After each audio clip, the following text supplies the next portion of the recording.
G'day everyone, Jimbo here. In a hotel room in Mackay. Yimi's asleep. Maya, need to say hi to all Gary's fans. Hi. Maya? Hi. Anyway, having some beautiful family time. Without Gary, obviously, he's not outside the window because he's dead.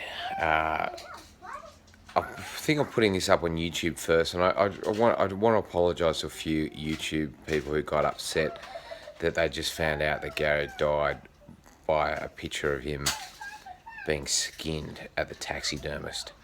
I just couldn't put up still photos, and the whole death thing was quite it was just a shock and a rush for me. And as anyone probably knows, if they've gone through this experience, and I haven't before, when someone close to you dies and you're the only one next of kin to deal with all the issues of death, it's a weird time because you're in shock and grief and whatever, but you just got to put that aside and get shit done. Otherwise,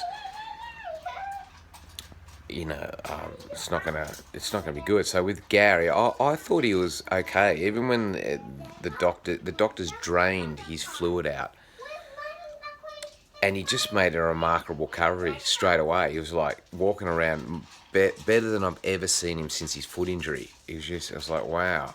But I think he just went, wow. For a couple of days there, all this blood was draining into my chest cavity, and he could hardly breathe. So he's like really appreciative, and I've had a few death sentence put on him before. The doctor said, look, it looks like he's got cancer in his internal organs, and I'm like, no, he'll be right.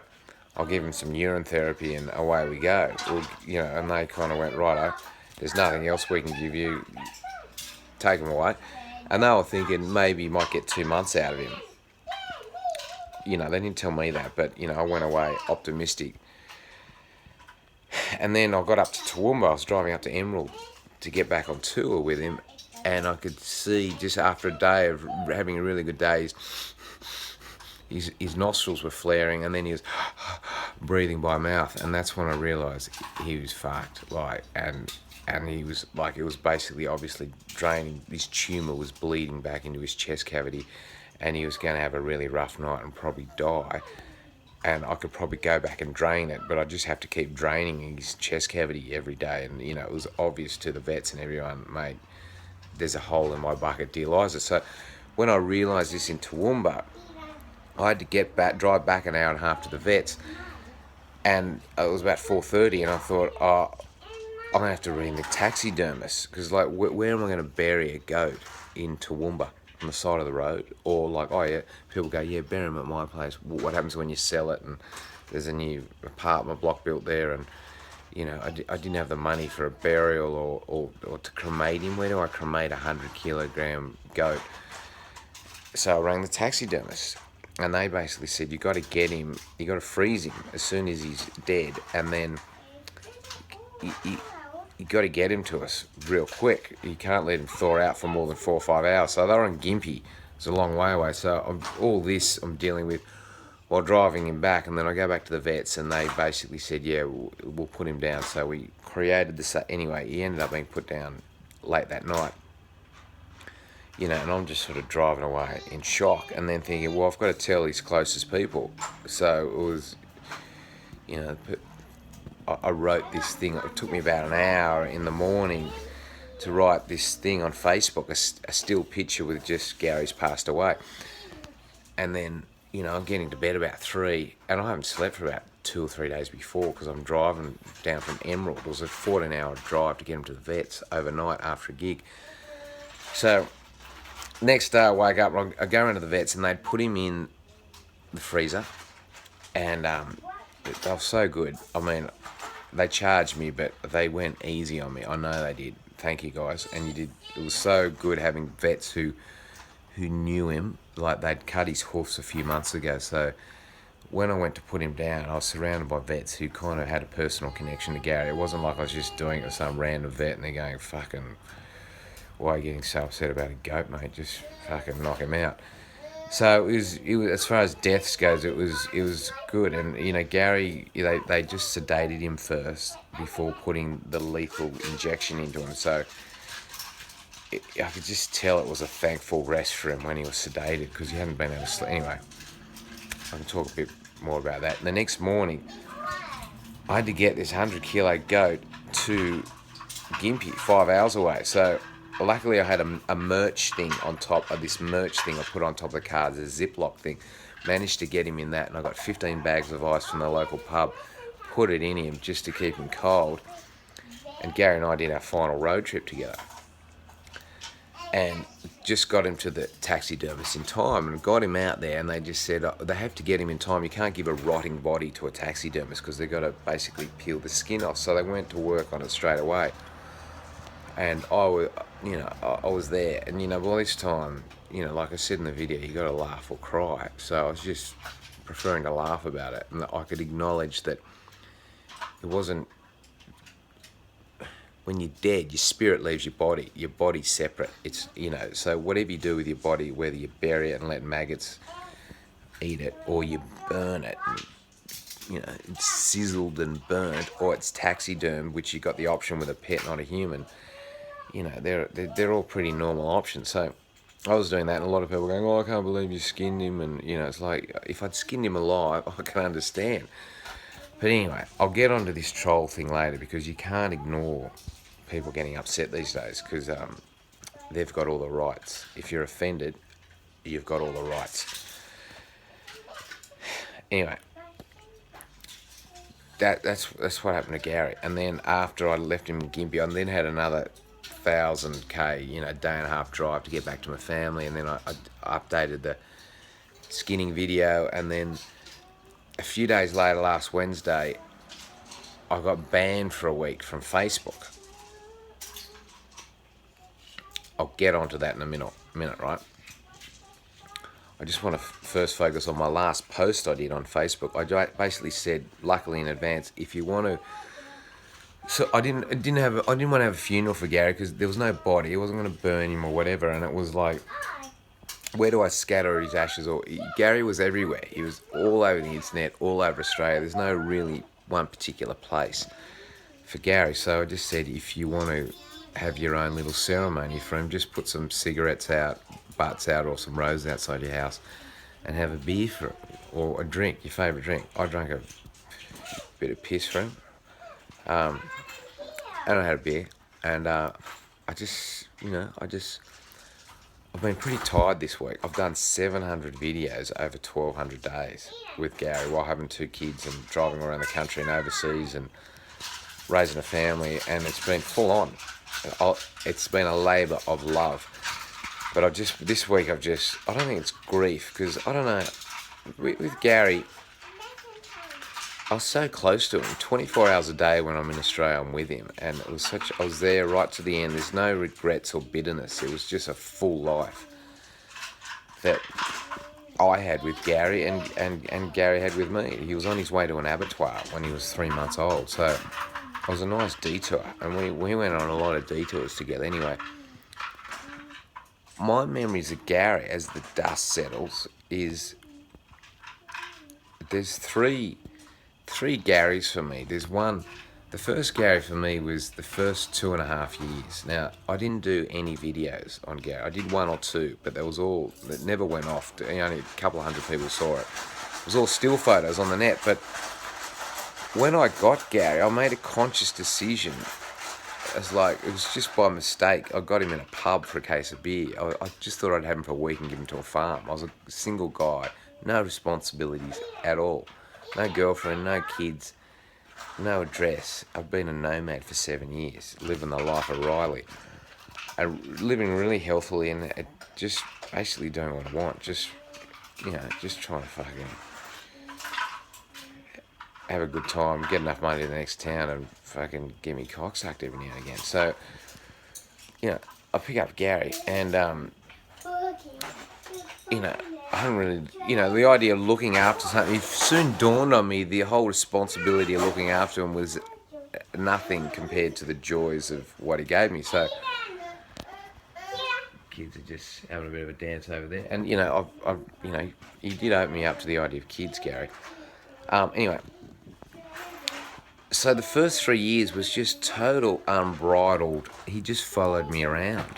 Like it just went everywhere, and I was just in small country towns, and I'd leave him outside the hotel, and I would never tether him. He'd just like run around. He wouldn't go far, but he'd just go out wherever he wanted and just sleep. And I'd wake up in the morning, he'd be around. I think there was only one town, Arno Bay, in South Australia, where I couldn't find him for about half a day. I thought I'd lost him, and I'm thinking, or someone stole him or whatever. But he came back, and he literally used to just follow me as I got out of each town to go up to the pubs and try and find a gig or whatever. And I'd tie him up occasionally when I'd go into a shopping centre or something, but generally he did whatever he wanted. I'd wake up a lot of towns, and there'd be a knock at the door going, mate, get the fuck out of this town, because your goat's in aisle 3 at IGA or Woolies or whatever, the supermarket, or, he's running amok in a local news agency and eating all their tax receipts, or he's got his snout in the fucking sugar bowl down at the local cafe. And he was a free goat. And, the peak of that was when I just went to Sydney. I thought, I'll treat Sydney like any other town. I walked through Sydney looking for a pub gig up to King's Cross from Circular Quay, stayed there overnight in a hostel, and then walked back at peak hour during the day through Martin Place. And he was following me 15 metres behind, so everyone just thought it was a loose goat walking through the city. And I went through social media, got on the radio, and the cops came, and, well documented, we went to court because they tried to claim he destroyed a whole flower garden to make up for the fact that they just couldn't find anything to fine me for, despite them wanting to. So, and we got let off, as we always have, every time the cops have taken us to court. And then recently after that, I took him through King's Cross at night. King's Cross, back when King's Cross was, pumping at night. And he followed me through. We were tight. And that's the memories of Gary. I didn't really spend any time videoing back then and then editing it up all night. It was just all day adventures. And that was the wildest time we had and the most adventures. But you guys didn't know about it because I didn't document it on the net in form of a video. So in April 2014, I put up a video of Gary in a dog park, and I just woke up in the morning, he had 20,000 followers or whatever, which I thought was a lot. Woke up in the morning, he had 60,000. I was like, fuck, I really like this goat. And then a few of my other videos went viral, which I'd done a few years before. And then I realised, I just started doing videos, and I pretty well did videos every day for 9 months. That was the beginning of my videos until, I had to get back to the family, and I was buggered. So that first 2.5 years before Gary, all the memories are coming back. I'm seeing pictures on the net. He's just this little tiny goat, and when he got into trouble, I could put him on my shoulder and just fuck off. So that's the first stage of Gary. And the second stage was when he became famous on the videos. He became a bit well known for the court case, but it was just a bit of a blimp. Where he became really well known and really popular on social media when I started doing videos of him. So for the next 2.5 years, it was just chockable. You've seen it. We went round all these towns. So he was a bigger goat then. I couldn't put him on my shoulder. He was a bit more mellow, not quite as naughty, but he was an internet sensation. And then about a year ago, he got this hoof injury in a paddock. It was too wet. Just hoofed animals in Australia, there's no hoofed animals naturally in Australia. So he got this hoof infection. And if anyone's followed it, I got into a lot of shit from people who were basically triggered by the idea of alternate. I thought it was an alternate therapy I was trying, poulticing it out. Ends up, once I tried it, the vets are going, no, that's just not alternate. That's one of the standard methods, but we just don't recommend it. Basically, they're not used to people caring for a goat. They're a feral animal. So, and all the people are going, oh, it's alternate, therefore it's fucking bullshit. They're then going, well, just do it anyway, Jimbo, because he'll be all right.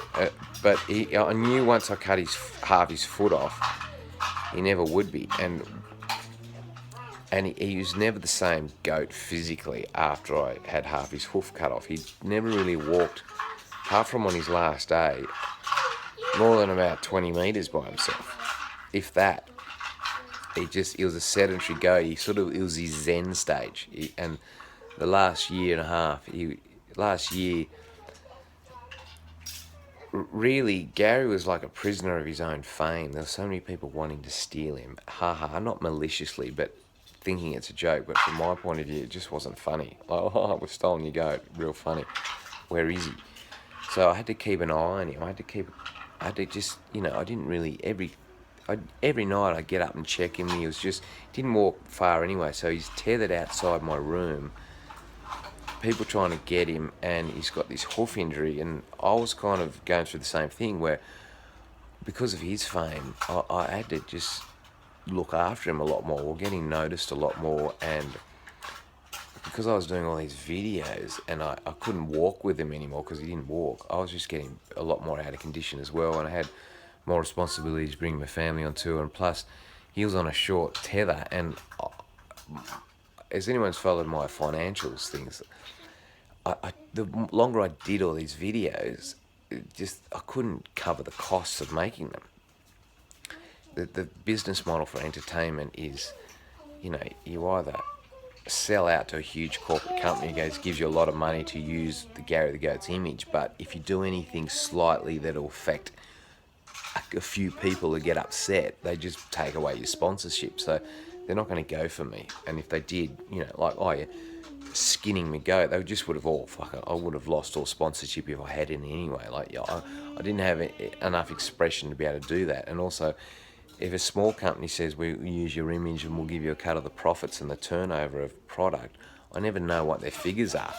Like, it's impossible. So I'm just basically advertising on my site here. Press this link, send all the fans, send all your money to them, and they're just, it's pretty easy for them to look at me like I'm a broke guy and go, oh, here's a bit of pocket money for you, and I just don't know their financials. So earning a living through actually what I do it's been one of the biggest problems. I've tried to go, can I get donations off people, and it doesn't work. I think there was a music band, I've forgotten their name, you know who they are.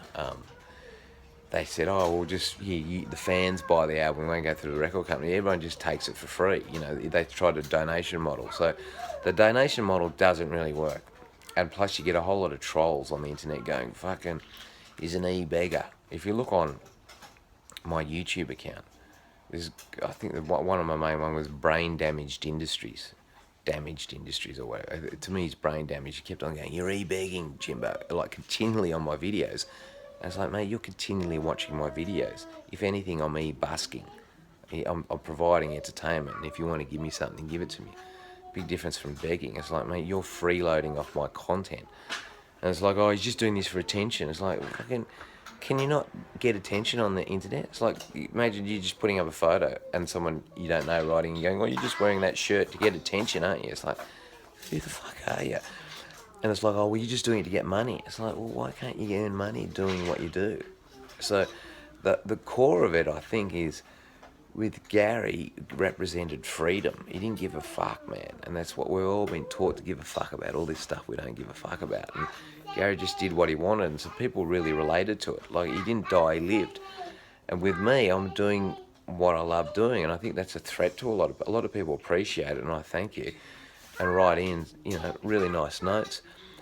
But a lot of people it's like, I'm not doing what I like with my life. So this Jimbo guy it really fucks my head up that he's going to earn money from this. This is the only thing I've got on this guy. I've got all the toys and everything. This guy's got no... Don't anyone else give him money. It's like... At least these guys aren't writing into YouTube and Facebook and trying to ban me, but that's the next step. You've got to put out these fires when people are upset, because they can knock you out, like as this girl has done on Facebook.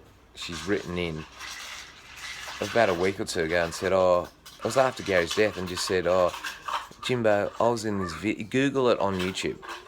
The biggest thing in Coffs Harbour. Just put YouTube, Gary Goat, Coffs Harbour. And there's this girl at the beginning, she goes, oh, it's Gary. I'll go, come and have a pat, open the door, and I said, Paddy's ass. And then I've just panned down to her ass and gone, oh yeah, that was it, right? That's enough to get fucking banned on Facebook. Like, why? She obviously wasn't offended by it. She wrote in saying, I think, I don't know which fucking camera to look at. I think this one, yeah. She said, oh, I'm worried that a future employer, I've just finished uni, will look at this and fucking look badly against me. So she's basically saying, I'm worried someone down the line who might employ me will get upset about this. She's not offended by it. It's like, it's just going to affect her income. It's like, as if. It's not putting her name up there. It's like, it's just such an innocuous thing. So you're dealing with this on social media where it's like, as much as this guy, just ignore the trolls and all this. The censorship has just come in so much. And then people going, well, okay, you explain it to people, the context. I'm skinning him for taxidermy. Or we could have put a warning up, which Facebook are now doing before my videos. It's like, it gets to the point with a comedian where even at venues, someone asked me, what's your most boring gig you've ever done in the last few years? And it's been in a comedy venue. I occasionally do a gig in a comedy venue. And they're so boring for me because it's like, don't interact with the crowd. And you just got to get out there and just repeat your jokes. You just can't get out there and go, hey, you can't go and get stuck into the crowd and, encourage people to do their best party trick and really create a vibe. It's really boring. And the whole idea of, I don't know, just offensive behaviour really interests me. I'm going off on a tangent here, but offensive behaviour really interests me because as a comedian, am I meant to just do warnings? Like, okay, I just want to let you know that I'm about to say something. It's going to be a juxtaposition of two ideas. And a lot of people are going to be laugh, but there's a few people who's going to like maybe rock their worldview, or it's going to be a bit too much. And to those people, I just want to say, my intent is not to offend you. Anyway, here's the punchline. Like, it's literally getting to that stage where you've got to do disclaimers before you do a joke. It just ruins comedy. And so, and you can see it on TV. It's like you've got all these people, it's called virtual signalling, where people just write in going, oh, well, I don't think you should treat, at the beginning it was like the animal activists going, oh, Gary Goat's being mistreated. It's like, no, he's living a good life. I was like, well, you should put booties on him when he's walking down the street because he'll hurt himself in the concrete. It's like, mate, they need rocks to scuff their feet. Like, it's just ridiculous. You argue with an idiot, or they'll write in. I've had lots of people write in. I did a Me Too thing, that Me Too thing about everyone's, just bagging blokes for being sexual predators. And I just had one of me joking, Gary saying, oh, I'm a sexual, I've been sexually assaulted in Me Too. And people were writing in, and it's telling me just fucking how they've been sexually assaulted as a kid and this is offensive. It's like, fucking, I did one in McDonald's in Bundaberg with this teenager. Manager just told me off, said delete the video, just went over the top. And then people saying, oh, she got bullied, and you've edited up the video wrong. So I put up a video as a reply going, no, I didn't edit the video. This is what happened. It's not like I made her look worse. This is what happened. And then they write back going, no, I didn't even read your reply, but I still think you're not a compassionate person. So it's like, you're dealing with complete and utter fucking idiots, these virtual signalers. So I have to, as a comedian, have to start becoming a virtual signaler just to preempt the virtual signalers, just saying, look, I'm just going to say, I'm a nice guy here. I respect my girlfriend and fucking, Maya? Yeah? Yeah, Maya, I'm just finishing this and then I'll come over, darling. You guys have been good.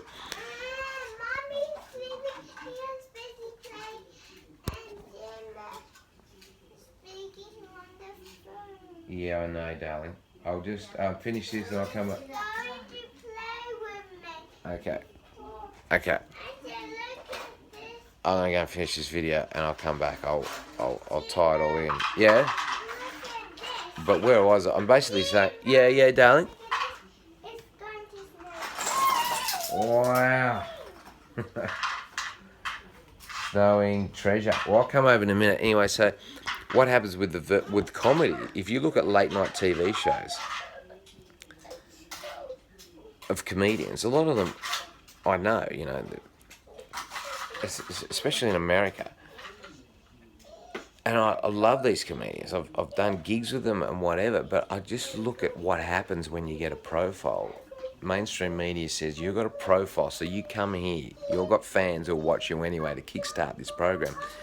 And they're just virtual signatures. The comedy is all based around I'm a virtual signature, and it's basically six things. I've gone over it. It's like basically, I'm all for just gay rights.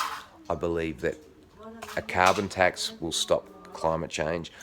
I want open borders, just otherwise you're a racist. No guns. I vote Democrat or Labor. It's got to be slightly left, and I'm against people who don't take vaccines. So it's like, and then the comedy is just sprinkled around this. So or it's that's it. That's the show. Like, do I have to become that to get a gig? It's becoming that even on the internet. The internet was I came up through just being able to say whatever I wanted and not be a virtual signet. This is comedy. If you don't like it, just don't watch it. Go to another. All these people going, I'm going to unsubscribe. It's like I don't have any sponsors. So the threat is, I'm unsubscribing, but you'll lose your sponsorship with people going, I don't like it. It's like, I don't have any, mate. I've just got a few people give me a few bucks. They gave me about 10 grand a year. Thanks. It's half the doll. So the nature of comedy is becoming increasingly hard. I'm not too sure where to go from here. Just do a closed, just get. I'll go on when I have a rest. I'll come out in some form. I don't know whether. I doubt I'll get another goat. People going, Kevin the cunt. He's not even my goat. But if I had him, the thing with Gary is, after 2014, I got busted in Surfers Paradise. I walked him down Cavill Avenue, the main street. Got surrounded by 10 cops and detained for 4 hours, and they couldn't find anything wrong. Same thing that happened in Sydney. So they went to No. Yeah, darling. You don't want to play with yourself? Okay. Can you give me 5 minutes, darling? 5 minutes, then I'll come play with you. Okay?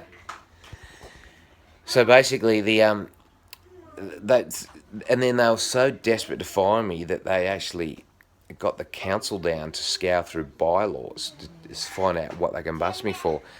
And then he said, "Oh, it's a hoofed animal. Was it on the beach?" I was like, "No," and they had to let me go. And so they ended up having to get me for an out-of-date rego sticker on my car. I want to go to shampoo. Yeah, you want to go for a walk, do you? We'll go for a walk in a minute. Yeah, just like we used to do with Gary. Hey, Eden. I want to go to shampoo, Jimbo. What's sampo? That's walk in Japanese, isn't it? So, out-of-date rego sticker on my car. So it was regoed, but I just had the sticker still there. So which technically, because it was New South Wales, I could have got it. I paid the fine anyway. I couldn't go down this. Basically, I'm just saying, what the fuck's the world coming to when an entertainer cannot earn money for what he does? He has to sell out, and also he can just get censored out of the game, even when he's not earning money by people just going, I don't like that video. So maybe I've just come through it I've just come through with Gary, and that was his thing. And Gary's dead, and I think my ability to do comedy like that is seriously jeopardised. I might have to just go into a closed group of, say, 1,000 people and go, here's my videos. I'm going to do about 4 a month. If anyone's... Yeah, we'll go for a walk in a minute. Yep. So, anyway, I'm going for a walk. Apologies if I'm not doing more videos. I'm just, giving time to my family and who stood by me while I had Gary right from the beginning. I've had Gary before these 2 kids were born, and Yumi and friends, in particular Dave and Matt, have just financially just covered a lot of my costs. Got the tax department coming down on me because I haven't got receipts, not because I'm a tax dodger. They just think that income equals profit, which a lot of people do. A lot of people don't know when you work for your own business. There's expenses, so many, before you get up to zero. And then when you get successful, you either get regulated against or bought out. So the pressure now is go and work for a massive company that doesn't pay any tax except through the wages they give you, or go and collect the dole. If you do anything else, it's not going to happen. It all goes down to the central banks. Just got a monopoly on creating money, and it's just sucking the will out of humanity.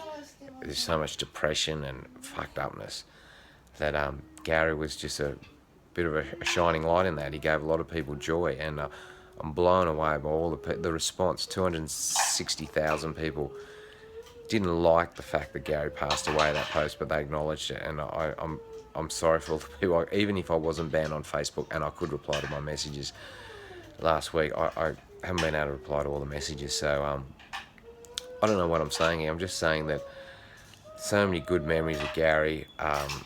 Thanks for all the people sending in photos of Gary, particularly the ones at the beginning as well, like where he's just so small and just little tiny horns, and that's the Gary I remember. I don't know how I'm going to taxiderming. I can wait a few months. Um,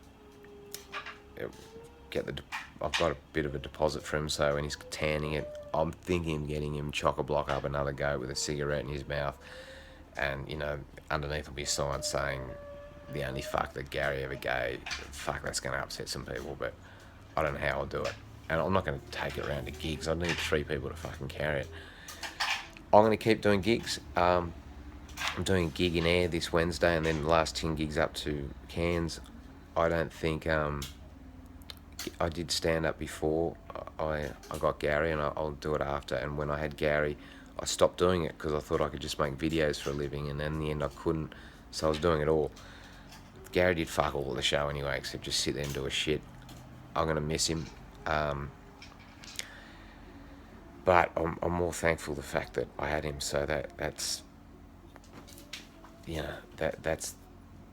I think that's the message from Gary. It's to live every moment while you're here, because if you just live in this world of I'm going to do this because in the future it'll lead to this, you miss out on the moments. And we're all in the queue anyway. We're all going to die, and I think Gary's left his body, but his spirit lives on, and it represents something that we're all connected to. It's just a desire to live and have a good time. So long video. I don't know if you've watched it all, but I'm going to go and take my kids for a walk, give them a cuddle, and spend some time with them. And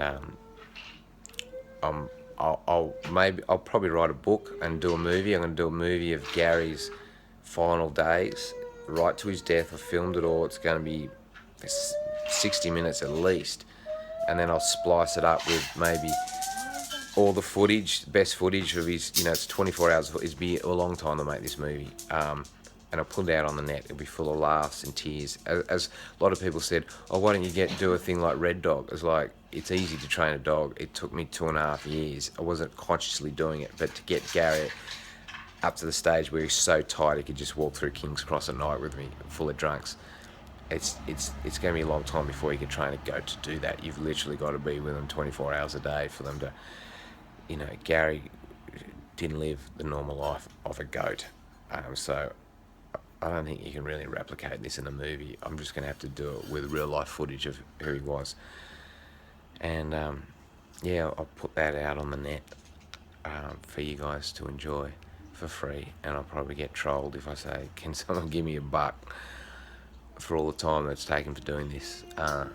As for me, I think I really want to get back now. I don't know what I'm going to do next, but I want to get back to the life I lived at the beginning of Gary and before Gary, which was just really simple food. I'm going to try and just get back on a fruit diet, just drinking piss, vegetable oil in the car, swagging it with the family, because I don't have to stay in hotels at night to do editing, so I don't save my eyesight, which is pretty well fucked after all these years of editing, and just live a simple life. And I want to promote that lifestyle, but I don't want to just go, oh yeah, I live this simple lifestyle, but it's because I've got this big sponsorship deal paying for me. It's like, I want to live this lifestyle. I want to promote it wholeheartedly. And if you guys want to support me, you can, or if you don't want to, you can't. It's all right. But whatever, I've got to support us a family, and not only with money, with my time. So thanks for your time watching everything, guys. Really appreciate it. And I'll put up another video. I don't know when.